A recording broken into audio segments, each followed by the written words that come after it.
What's up YouTube? Coop, aka SB Coop, coming to you with how to use the Poke Radar in BDSP. Brilliant Diamond, Shining Pearl is finally out. Very excited to be playing these games. One of the shiny hunting methods is the same from the original Diamond and Pearl games. It is the Poke Radar, which has a love and hate relationship with most shiny hunters. From those that have used the Poke Radar from the original Gen 4 games or from X and Y, it can be a great thing. It can be an extremely frustrating thing. It requires getting a chain of 40. Getting that chain when you're not used to doing this it can be tough. A lot of broken chains, a lot of frustration. Once you kind of get things down, it's actually a great way to shiny hunt. I know a lot of people that are very big fans of this shiny hunting method. They love doing it. It also is a way to get multiple shinies of one Pokemon, which if you're trying to get a full shiny line, there's 3 evolutions. This is a great way to do it. So I'll be talking about full basics here, how to get the Poke Radar, how it all works, what are some of the changes from Diamond and Pearl to BDSP. I will say there are some positive changes. There is one negative thing, which kind of might make this a little bit tougher. We'll see how that goes, but yeah, we'll just kind of just break things down here. And this is all information from other people that have been posting what they've been finding on Reddit, through Twitter, people who do data mining, stuff like that. I will have links to all of the articles that I use in the description below. So it's a big thanks to these people that we know what we know. So starting off, how to obtain the Poke Radar. It is post-game. You must beat the game, and you must have a complete Sinnoh Dex. What a complete Sinnoh Dex means is that you have seen all the Pokemon in the Sinnoh Dex. You do not have to have caught all of them. You just have to have every Pokemon at least registration of it so that you've seen that Pokemon at least once. This makes it a little bit difficult since there are some version exclusives, so it will require either you having 2 Switches and each copy of the game, or just finding a friend who will have the other copy of the game and can do some trades with you. To make it a little bit easier, Team SBC, we do have a Discord channel in the description below. You can join on in there. If you're looking to get those version exclusives, there will be a lot of people with the other versions that will be happy to help you out if you can trade the version exclusives to them so everyone can complete their Sinnoh Dex. How to get the chaining Poketch app. This is the thing, you don't have to do it, it's just an easier way to keep track of your chain. So for those that played the original Gen 4 games, you know what this the chaining Poketch app is. For those of you that never played it, there is an application in the Poketch you can get which shows what your current chain is if you're using the Poke Radar. So that way you don't have to like have a counter somewhere, you're keeping track yourself. It'll keep track for you. You get the chaining Poketch app from Professor Oak at Ramonda's Park. After you've beaten the Elite Four, you'll just go over there. Professor Oak will be there, and he will give you the Poketch app for chaining. Great way to just, again, keep track of your chain without doing it yourself. The game does it for you. So, pretty simple. Next, before you start trying to get your chain, there's some things you're gonna wanna have on you to make this as easy as you possibly can. So first off, you're gonna wanna get a lot of quick balls. When you're chaining, you can either continue your chain by knocking the Pokemon out or catching the Pokemon. And it turns out by catching the Pokemon, it actually increases your chance of your chain continuing afterwards. So it is better to just catch the Pokemon. So if you can get a bunch of quick balls, that is obviously the easiest way to catch the Pokemon. If it's a lower level, you can get an Ultra Ball, something like that. But whatever you need, Quick Ball or Repeat Ball. Obviously, Repeat Ball is also good if the Quick Ball doesn't work right away. But you want to catch the Pokemon. That's going to give you your best odds to not break your chain. Next, you're going to want to have max repels, or any repels really. Max repels obviously have the most steps. Have a bunch of those. That way you are able to kind of focus on which type of Pokemon you're trying to get based on its level. This also prevents you from accidentally running into a Pokemon in the grass, so you only run into the shaking grass as your encounter. If you run to another Pokemon, it'll break your chain. Other thing you'll want to do is make sure you scout the Pokemon that you are hunting for. You're going to want to learn what are the potential moves it's going to have. Obviously, typings, is there a way to draw it out more? We have learned that things like Storm Drain, Blaze, Harvest, those types of abilities that increase certain types of Pokemon.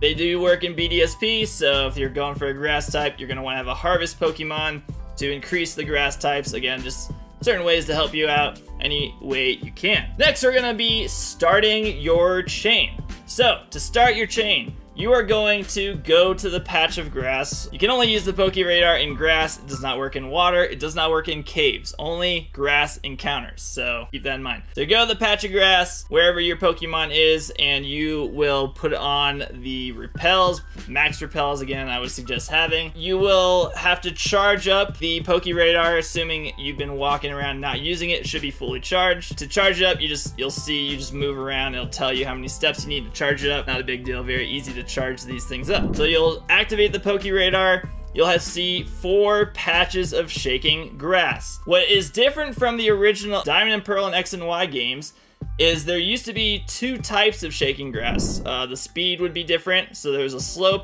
shaking and a fast shaking, and you'd have to pay attention to which one you ran into at the start, because you'd have to only run into that type to keep your chain alive. That's no longer a thing. There's only 1 type of shaking grass. Great.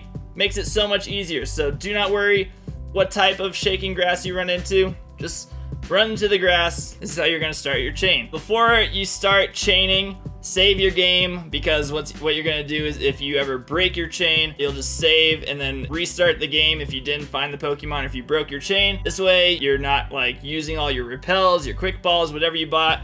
This allows you to recycle those things, since there's no reason to just sacrifice them if you broke the chain. So once you run into the Pokemon you're trying to chain, try to catch the Pokemon. If the Pokemon's about to die or you knock it out in accident, that's not a problem. Knocking it out's fine too, but you're gonna want to try and catch it. So you've done that. We'll say you caught the Pokemon. The battle scene will end, and you'll see 4 new patches of shaking grass. That is to show the chain is still going. Now what you're gonna wanna do is determine which of the 4 patches of grass you want to run into to keep your chain going. And this is where things start to get a little tricky, because you can't just be like, oh, I'm just gonna run into any patch of grass, because you'll probably fail your chain that way. It might still work, but you'll find out that just randomly running into the shaking grass is not the way to do this. So what you're gonna wanna do is you're going to want to run into a patch of grass, which we call tiles. You're gonna wanna find one that's 4 tiles away from you. 4 tiles away gives you the best chance of encountering the Pokemon you have the chain going with. This is where things are gonna start getting confusing. You're probably gonna wanna rewatch some of these parts or start writing some of these things down. So 4 tiles away is what you wanna go for. You do not wanna run into a tile that has shaking grass next to it. So if there is a patch of grass that was 4 tiles away, but there is also another patch of grass that was 3 tiles away that shook right next to it, don't run into that. You're most likely gonna break the chain that way. Just avoid that. And if you don't want to run into any of the patches of grass, what you can do is you can recharge the Poke Radar. So you have to run back and forth to recharge it, and then hit it again. That does not break the chain. It'll just change where the shaking grass is. The one other good thing that they've added to this game is the shaking grass does not go away unless you run into a patch of grass or you do a reset with the Poke Radar. One of the cool things that they did update with this game, which is actually a huge update, is they eliminated the shaking patches of grasses that can be non-existent. If you've never done Poke Radar, you can basically just skip this part. You have no idea what I'm talking about here, so you don't even need to worry about this. But for people that did Poke Radar hunts in Gen 4 and X and Y, there was a coding thing that they did, which was unfortunate for us, where basically if you reset your chain at the edge of a patch of grass, there's a chance that all 4 shaking tiles could be done outside of the actual grass, and then it would just give you a message saying there was no shaking grass, and it would break your chain. You'd be like, what the heck just happened? There's a picture showing how this works. But basically, in the tile, like the potential tiles, the older games used to count tiles outside of the grass. So you could still technically have shaking tiles, but there's just no grass, so there's no encounter. And if all 4 of them happen to be over there, then it would just break your chain. So that's why you would always avoid running into shaking patches of grass on the edges. But now that's no longer the case. You can encounter patches on the edge of the grass. The game will make sure that there are 4 shaking patches of grass only. It will not put any of the shaking patches of the grass anywhere else. It's always going to be in the grass. So the edges, you can count those, which is going to make this a lot easier. At least 4 tiles away thing. A lot of the times it'd be on the edge and you'd be like, great, I can't run into it. got to reset the chain. So that was a really big addition to this game. So like I said, you're gonna be wanting to run into a Pokemon that's shaking grass that is at least 4 tiles away, and you're gonna want to try catching the Pokemon. And the reason for this is there are basically percentages of that patch of shaking grass being the same Pokemon and continuing your chain. So we have a graphic here. It kind of shows us what the percentages are based on which patch of grass you ran into. So if you run to a patch of shaking grass that was only 1 tile away from you after you captured the Pokemon, it's only a 63% chance of that being the same Pokemon, so not great odds. 2 tiles away, 73%, 3 tiles away, 83%, 4 tiles or more. Obviously, if it's more than 4, that's still it's gonna be the same. The minimum for this needs to be 4. It has a 93% chance of running into the same Pokemon and continuing your chain. If you knock out the Pokemon and it's 4 tiles away, it's only going to be an 83%. So again, capturing gives you an extra 10%, which is very important when you're trying to get to a chain of 40. I haven't gotten to the chain of 40 part yet. We'll get to that, but you're gonna want to get chain of 40. You're trying to help yourself as much as possible. So 93% is the best you can get, which is unfortunate because it used to be 98% in Diamond and Pearl and Platinum. It used to be 98%. They knocked it down to 93%. Why'd they do that? I don't know, but they gave us less of a chance of continuing the chain. So that's one bummer about the new PokeRadar method in BDSP. So like I mentioned there, you're going to want to get a chain of 40. Your chain starts at 0, obviously, and then you're going to keep increasing it. Once you get to a chain of 40, that's your highest shiny odds. You can't get better shiny odds after you get to a chain of 40. So once you get to a chain of 40, you basically can just keep running and resetting the shaking grass until a shiny patch appears. So there's no need to keep knocking out Pokemon, keep running into the patches of grass once you get to 40. Light at the end of the tunnel there. Once you get to that 40 chain, you've done the hardest part, you've gotten there. Now all you have to do is keep resetting the grass until the shiny appears, which is much easier. There is a chance that the shiny appears before that though. So like I said, it doesn't mean you have to get to a chain of 40. A shiny patch could appear at any point. It could happen on your first patch. It could happen on your 15th patch, 22nd patch. It doesn't really matter. Shiny odds do just increase at certain increments based on what your chain is. 40 is where it maxes out. Those are the best odds you can get. You also can just find a shiny in the shaking patch of grass that didn't have the sparkle. So the way you know you have a guaranteed shiny is when you use the PokeRadar, grass starts shaking, and one of the patches is shiny. Shiny shaking grass means that is a shiny Pokemon. Guaranteed, 100%. You run into that patch of grass, it's gonna be shiny. Best thing you can see. It's amazing. But you can also run to a patch of grass that wasn't shining on the outside, but it could end up being a shiny. That is a full odd shiny. That just happened to be the game being very kind to you. That is a full odd shiny that you just randomly found. So that can happen. It doesn't mean that the only way that you can find a shiny is the shiny patch of grass. It's just more likely to find the shiny with the shiny patch of grass. There is also a new thing that they added into this game, and that is hidden ability patches, which is really cool actually. So for those that are big into finding hidden ability Pokemon, the way you know it has the hidden ability is the patch of grass looks different. It'll have a different type of effect than the shiny patch of grass. If you see that, that means that that Pokemon guaranteed to have a hidden ability. If you're just doing a PokeRadar, there is a 1 in 128 chance of one of the shaking patches of grasses having a hidden ability Pokemon. While that is a cool thing, you must note that if you run into that patch of grass with the hidden ability Pokemon, it does break your chain.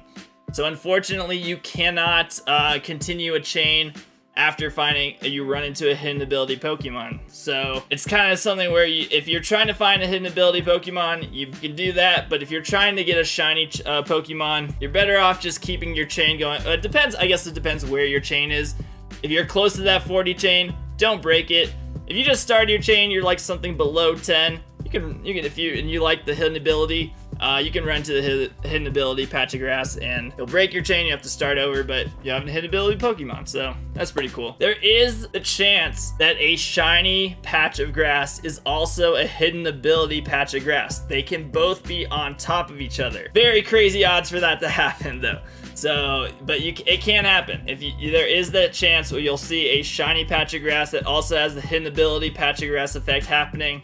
That's probably going to be something that you'll see some extreme shiny hunters going for, is the shiny patch with the hidden ability patch. So that would be a very cool thing to find. If you just find a shiny patch, it didn't have that hidden ability effect as well on the patch of grass. The shiny patch cannot be hidden ability as well unless it had the hidden ability effect. So there's no way, if it was just a shiny patch of grass, it cannot be hidden ability. It'll just be the normal ability there. One other new update, which is actually really good in favor for us, is that the odds of getting a shiny patch at the chain of 40, it is a 1 in 99 odds. It used to be a 1 in 200 chance once you got to that chain of 40.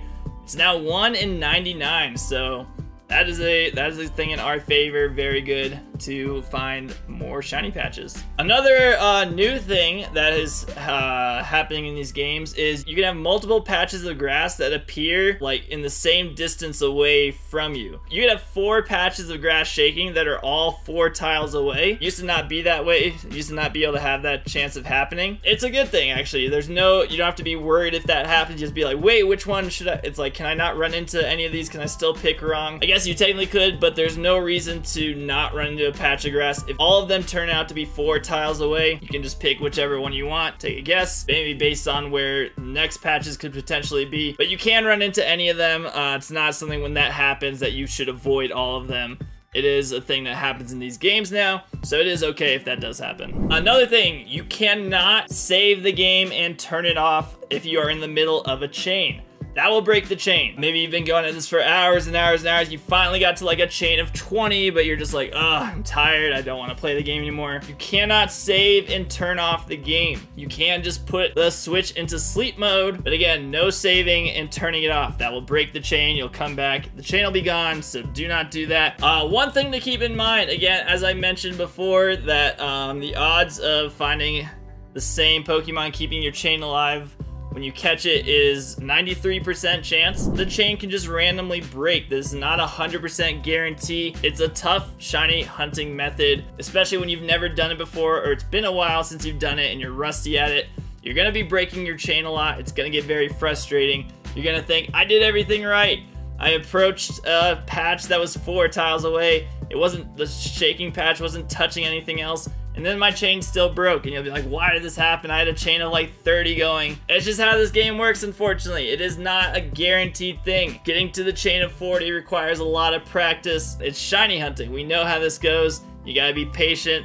You gotta just keep trying, keep taking a whack at it. Eventually, you'll get the rhythm down. You'll find just yourself getting to that chain of 40 a lot quicker, but it's not something that's just gonna happen on your very first attempt. Maybe it does. Maybe you got super lucky and you turn out to be very good at this and you figured it all out. But more than likely, you're gonna spend a few days trying to figure this out. I've done PokeRadar chaining. It is not easy.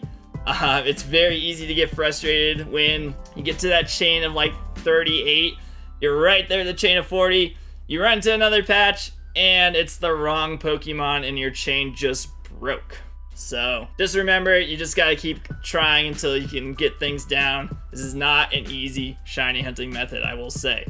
But payoff for when you get to that chain of 40. First off, 1 in 99 chance of finding a shiny. That is extremely good odds. We have not seen odds like that until we had Dynamax Adventures where the odds were 1 in 100. So this is very good. The better thing about this is you get to choose which Pokemon you're hunting. So you can go for a specific type of Pokemon that you're trying to get your chain on. So you're going for what you want to try and get. Once you get to that chain of 40, you can just keep that chain going. If you find the shiny that you were hunting for, keep the chain going. You can find another shiny, and another shiny, and another shiny. I've seen people that have gotten like 30 shiny Pokemon off of their 40 chain because they just kept going. They didn't want to break the chain. They want to get as many shinies as possible. You want an army of shiny Shinx? You can do that. It's awesome. If you're trying to do a living dex, you can just get 3 shiny Shinx. Done. You got the whole line. So that is the beauty of it. Getting to that chain of 40. As long as you don't break the chain, as long as the shiny Pokemon you found was the Pokemon that you have the chain going with, the chain keeps going. You caught the shiny, now you find another shiny. So that is the benefit of getting this chain to 40. All right, and that basically does it for PokeRadar. Again, it can be a little bit confusing. Again, you might want to rewatch this video a couple times. You might need to watch a few other videos just to kind of get bits and pieces. Maybe there's something I just didn't really touch on as much that you wish I kind of had talked more about. Maybe someone else talks about it a little bit more. It is a tougher shiny hunting method. There's a lot of things that can happen, and it's even when you do everything right, it's not 100% guarantee. The conclusion everyone's coming to is, unfortunately, it is a little bit tougher considering in the older games, if you did everything you're supposed to do, there's a 98% chance of continuing the chain. Now it's only 93%. You're saying, and you're like, that's only a 5% difference. It's a big deal. Trust me. A lot of people are going to be breaking chains to start out with, but we'll start figuring things out more.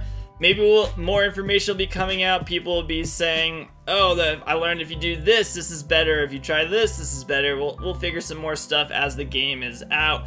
And more people are doing this PokeRadar shiny hunting method. I think it's a fun method to try out. Again, very challenging thing, but a high reward. But it can be frustrating. I will definitely be attempting it. Again, it is a post-game thing, so you cannot do it until you've actually beaten the game. So if there's other stuff you're trying to do first, do that stuff first. You can PokeRadar hunt anytime once you've beaten the game. So again, I want a big shout out to everybody who has found out information on this. I have all the links in the description below. A lot of people finding out info on how these things work, doing the data mining for us, so we are able to do these hunts with knowing all this info already, and we don't have to frustratingly find out everything on our own.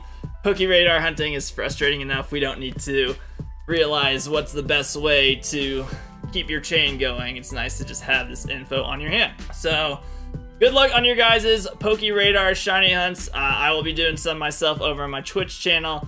If you've caught this video and you're still maybe having some questions, feel free to ask questions in the comment section, maybe to clarify on some stuff. Feel free to check me out on my streams over on Twitch, ask some questions there as well. Watch me do some PokeRadar hunting and kind of maybe if you're more of a visual person, so you can watch me do these hunts and you'll have a better idea of how everything I'm talking about here works. Again, good luck on your guys' hunts, and I will catch you guys on the next video. Peace.